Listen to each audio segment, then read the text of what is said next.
Welcome to the Daughter with Daddy Issues podcast. Here we get raw, real, and vulnerable. We bring the heart, the mind, the body, and the soul together as we explore the complexities and nuances of the father-daughter relationship.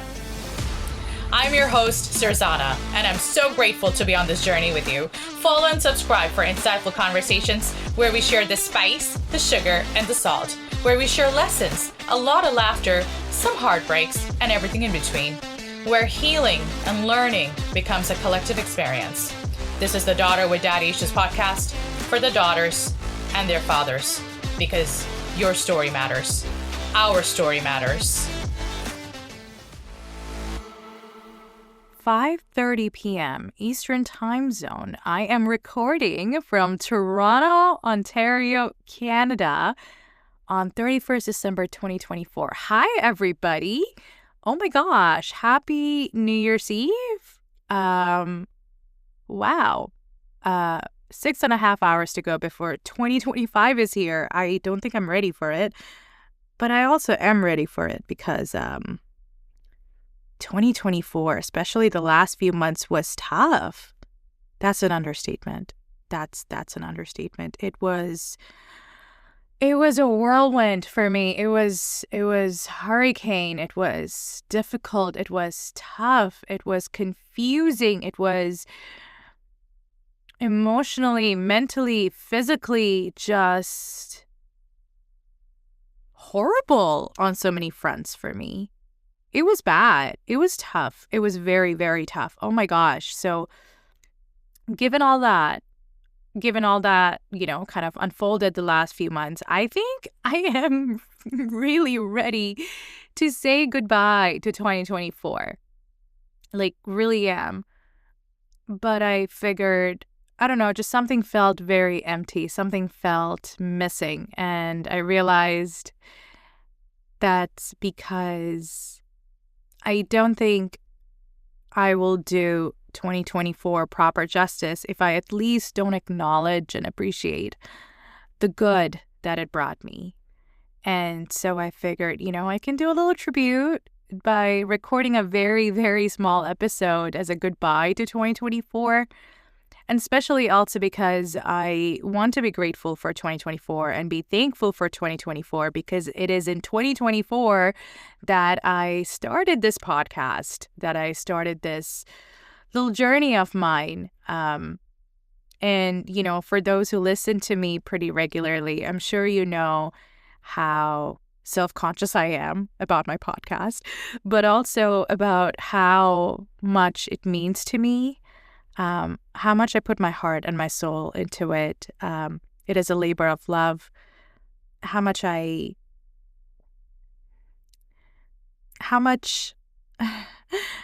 Surzana goes into it, and I'm sure I'm not the only, podcaster who does that. Like, there are many podcasters, like every podcaster, every artist of sort will put their all into their art, So, I think starting this journey has also made me really respect artists out there. It is not easy, guys. It is not easy at all.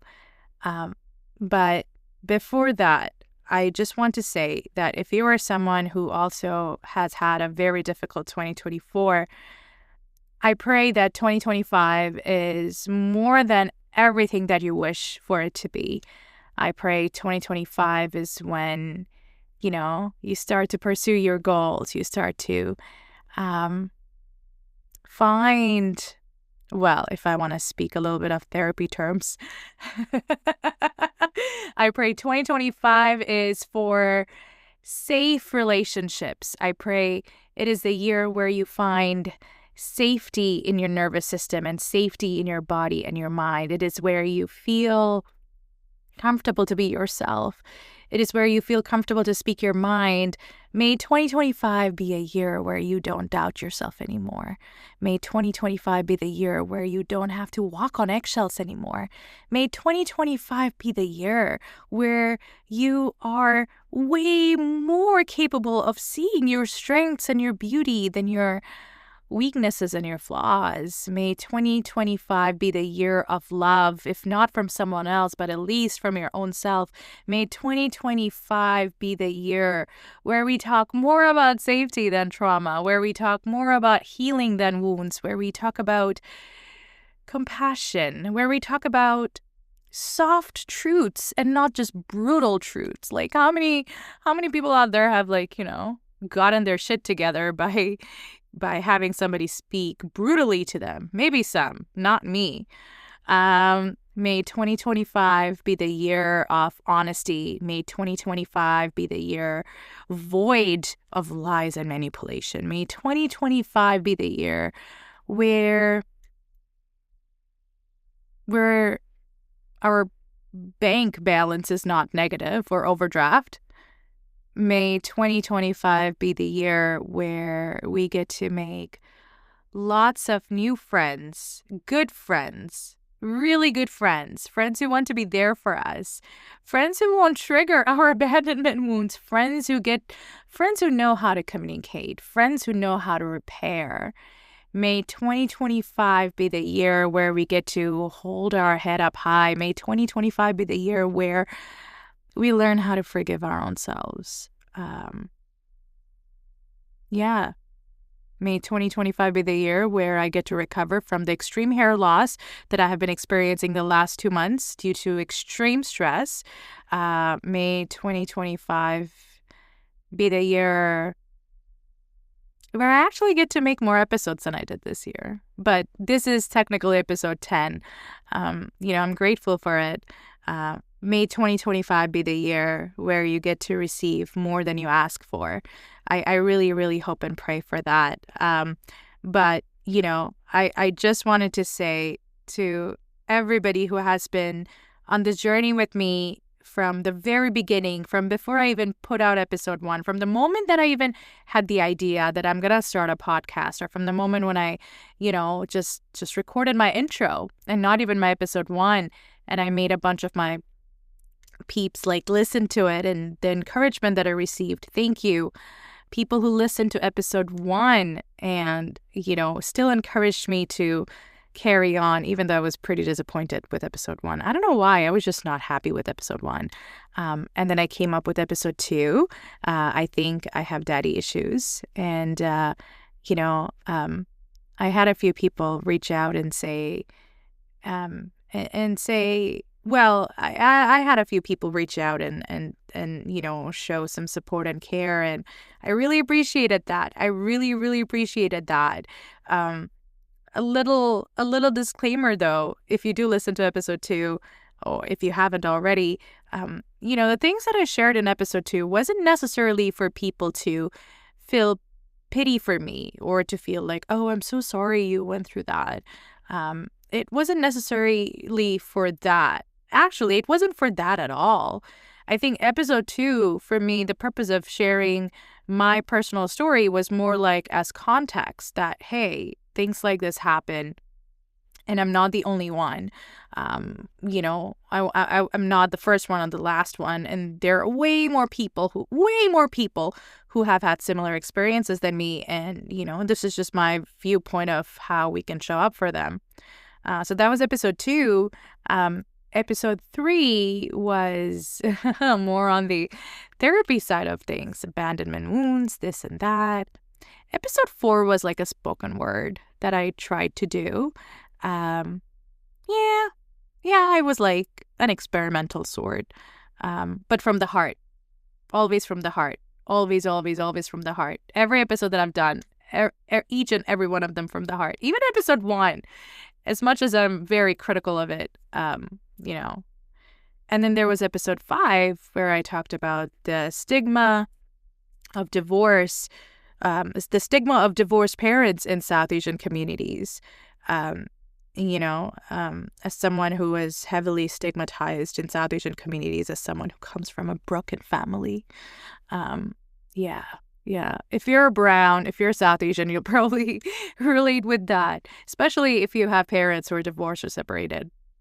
So that was that.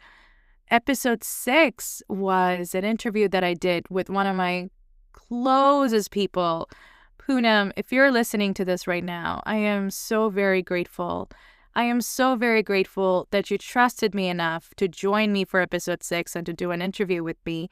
Really, really, really, really, really grateful for your courage, for your vulnerability, for your rawness, for your bravery, for you articulating your story in such a way that, has been so impactful for anybody who would listen to it. For me, it was impactful for me. So thank you for that. Really, thank you for that. Episode 7. Episode 7 was an interesting one. Episode 7 is where I literally, I think episode 7 was almost like a hashtag, like self-therapy of sorts. It's where I share about what I would tell the woman if I could talk to her, which, I have never spoken with her and I'll probably never get to speak with her. I don't want to speak with her. But the woman that my father had an affair with while he was married to my mom. And, I got some mixed reviews on that. Some people were like, oh, you're just sharing too much of your personal story, which, yes, but at the same time, I personally felt it was important for me to kind of give myself the space to talk about that and also to acknowledge that, guys, I don't think you realize how much it can potentially affect somebody when their parent cheats or when the parent cheats on the other parent and the kids find out or the kids know. The panic that it can set. I remember I was 11 when this was going on. And I remember I was literally panicking, thinking that my dad is probably going to divorce my mom and marry this other woman. And then my little family is not going to be family anymore. And of course, it can affect different people differently in terms of their circumstances. But when it happened to me, it wasn't just I felt betrayed in a way by my own father because of his cheating. It was tough. It was tough. So anyway, so that was episode 7. Episode 8 was on Episode 8 was my interview with my friend Shahir. Oh my gosh. I'm out of my words to share how much that meant to me. Shahir, if you're listening to this, thank you for trusting me, it's going to seem like I'm using the same words that I used for Poonam, but it is true. Thank you for your courage. Thank you for your vulnerability. Thank you for your boldness. Thank you for bearing your soul. I don't know how else to put it. Like, thank you for bearing your soul. Like, I feel utterly humbled and blessed to be someone that you trusted enough to have shared what you shared. Thank you. And then episode 9 was, just me sharing about how I came up with the title, The Daughter with Daddy Issues, and why I decided to do this.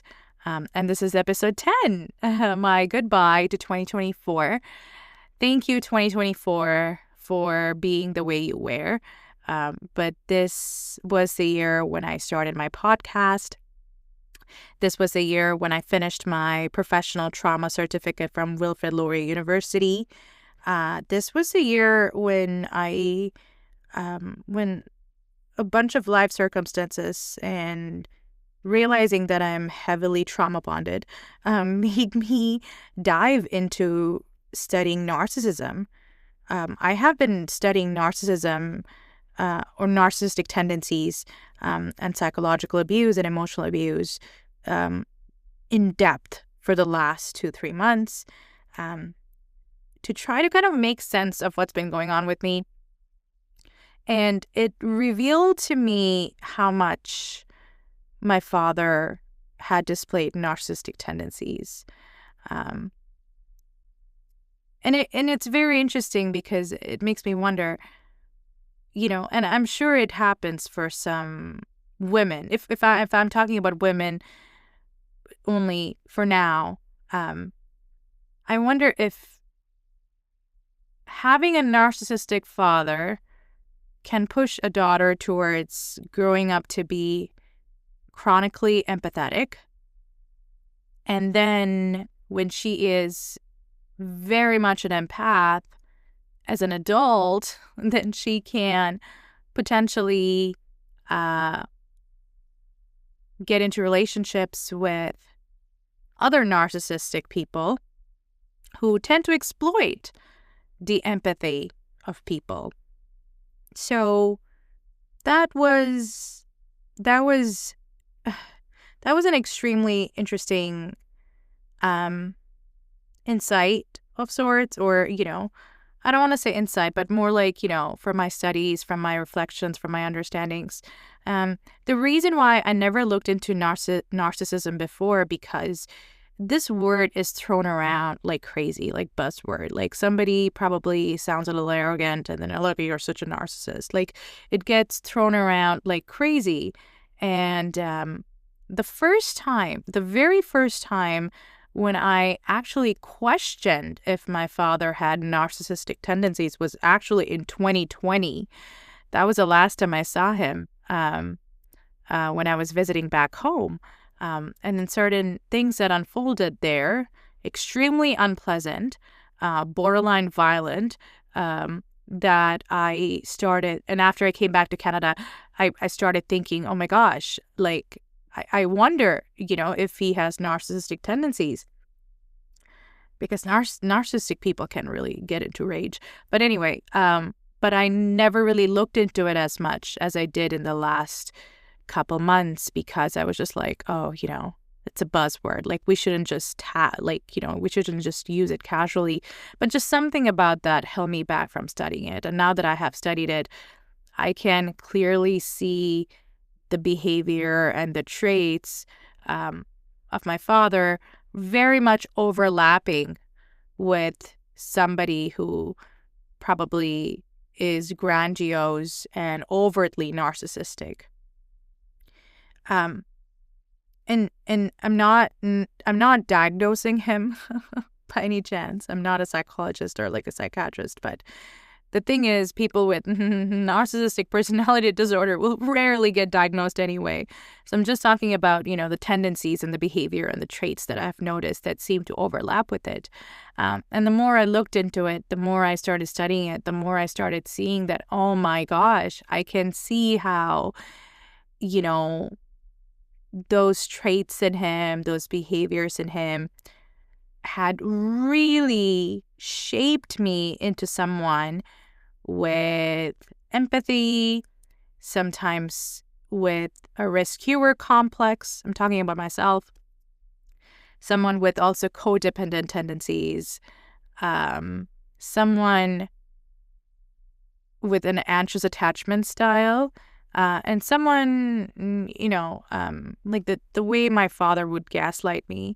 But I guess I also want to say someone with very low self-esteem, believe it or not.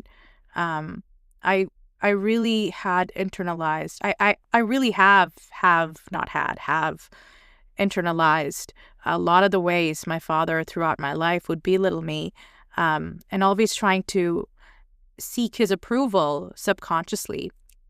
I kind of had let go of seeking his approval a long time ago.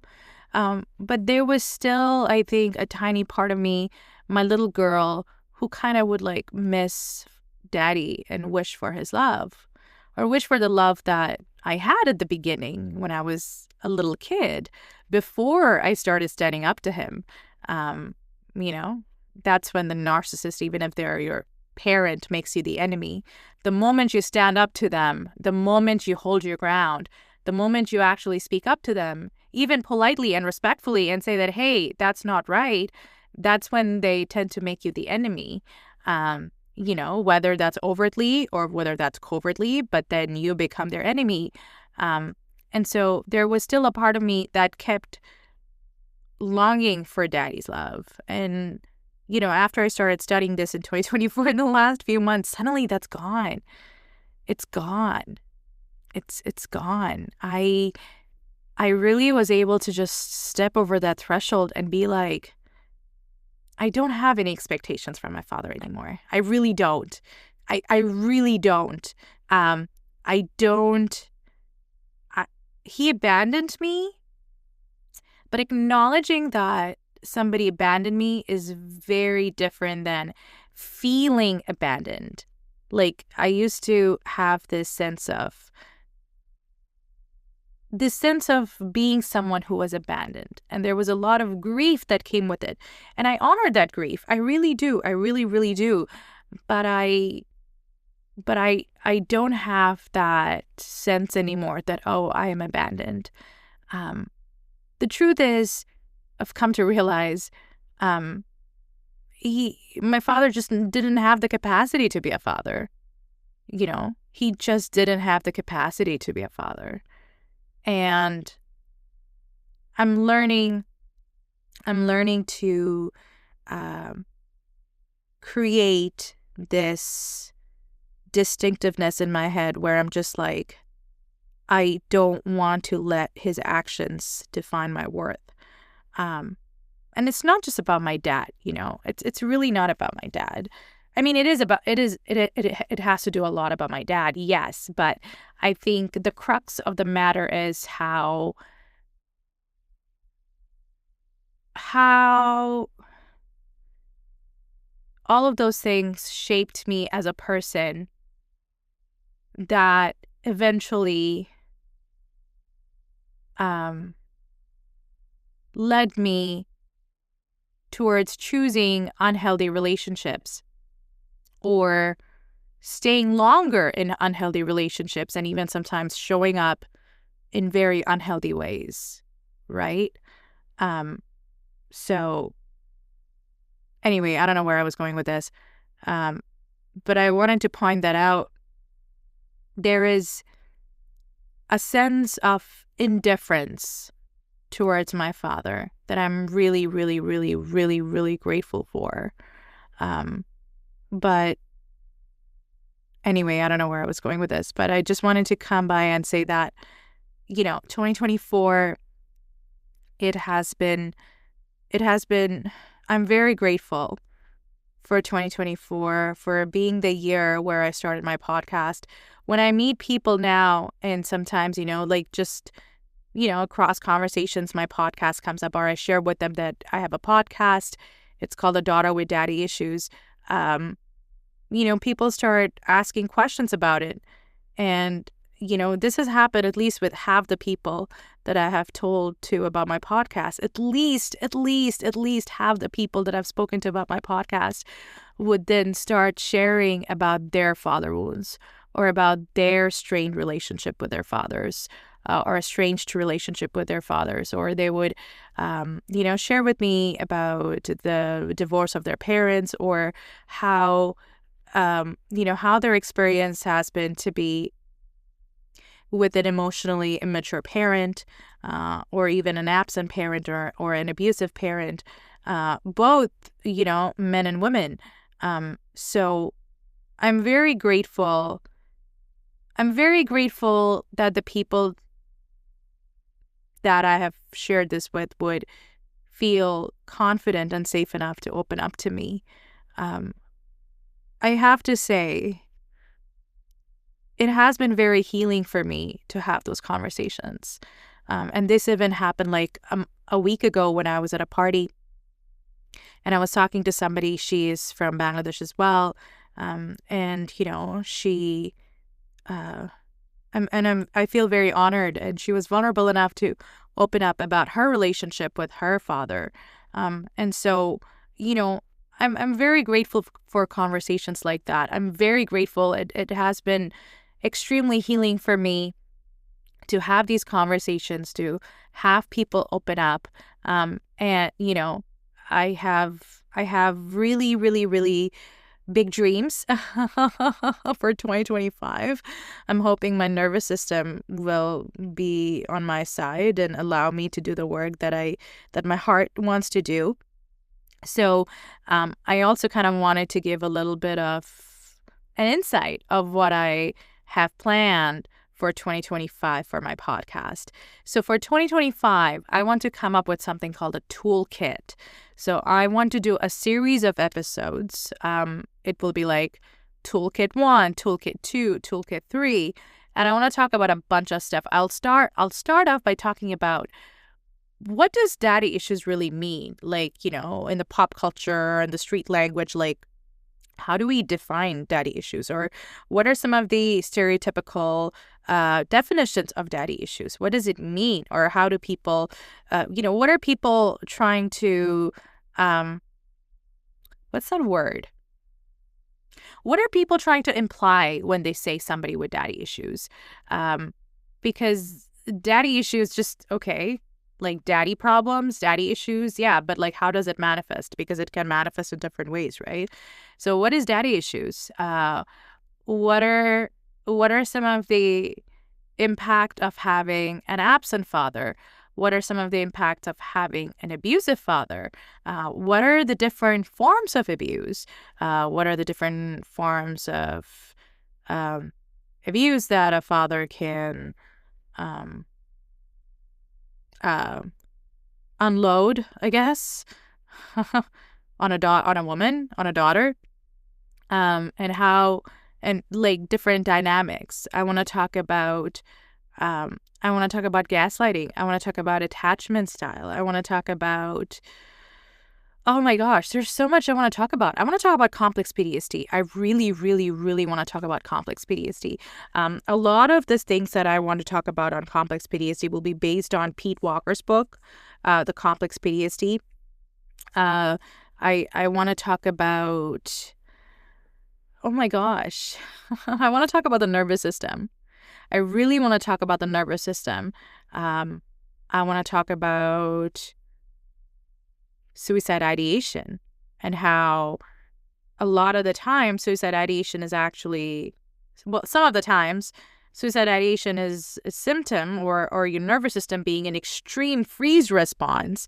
Just like a deer being, if a predator is running after a deer and the deer just collapses, it's actually called preparation for death.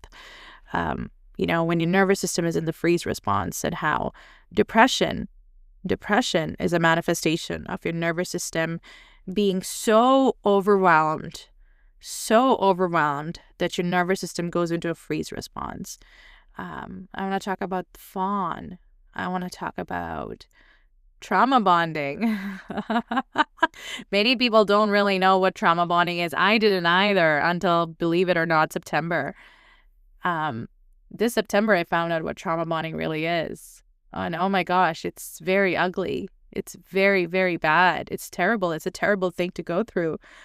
I want to talk about a lot of things, and I want to include it in my toolkit series, and I want to put that information out there. I want to put everything that I've learned out there.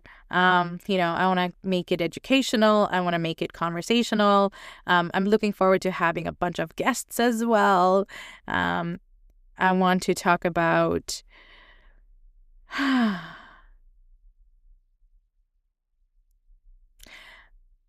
I want to talk about why it is important for us to give back the shame to the perpetrator and not hold on to it ourselves. And I want to talk about the ways by which we can reclaim the fact that regardless of what unfolded in our lives, whether that was 20 years ago in our childhood or a month ago with our ex, we are deserving of love and respect. We are deserving of safety. We are deserving of relationships that heal, not relationships that terrorize you. And my prayer for 2025 for you and I is for all of that.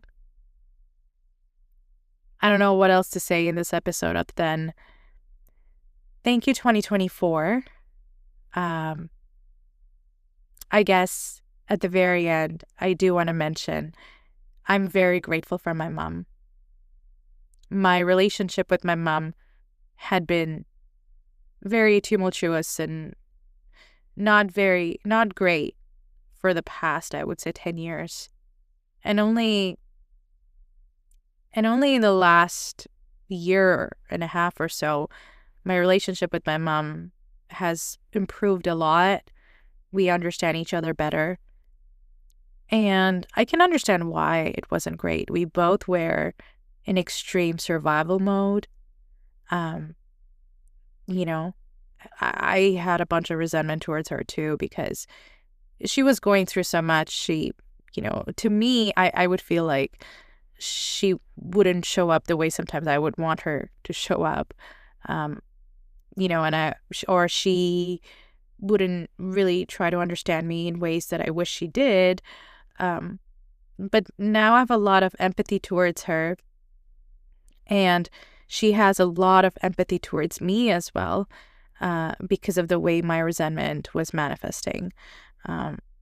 And I'm just very grateful for my mom and for her support, for my podcast. She knows that, I share some personal stuff here, and she has been nothing but supportive. So yeah, I'm very, very, very grateful for that. So yeah, signing off, 2024. This has been extremely anxiety inducing, to say the least, but this also has included a lot of goodness. And my goal is to make gems out of all the difficult moments that I have experienced, all the hardships that I've experienced in 2024. I promise to make purpose out of that pain. Hey y'all, thank you for joining us on this episode of the Daughter with Daddy Issues podcast. I am so thankful that you were here. We hope our candid conversations have resonated with you or simply provided a moment of connection. If you enjoyed our show, don't forget to subscribe, rate, or leave a review. I welcome and invite you to share your thoughts, feelings, stories. If you're interested in having a conversation or being a guest speaker, please email me at thedaughterwithdaddyissues@gmail.com. Or you can follow and DM me on my Instagram handle at thedaughterwithdaddyissues. Please stay tuned for the next episode, and remember, you are not alone. Because every story deserves to be heard, especially the ones with some sugar, salt, and spice. And I thank you for being part of my story. See you soon.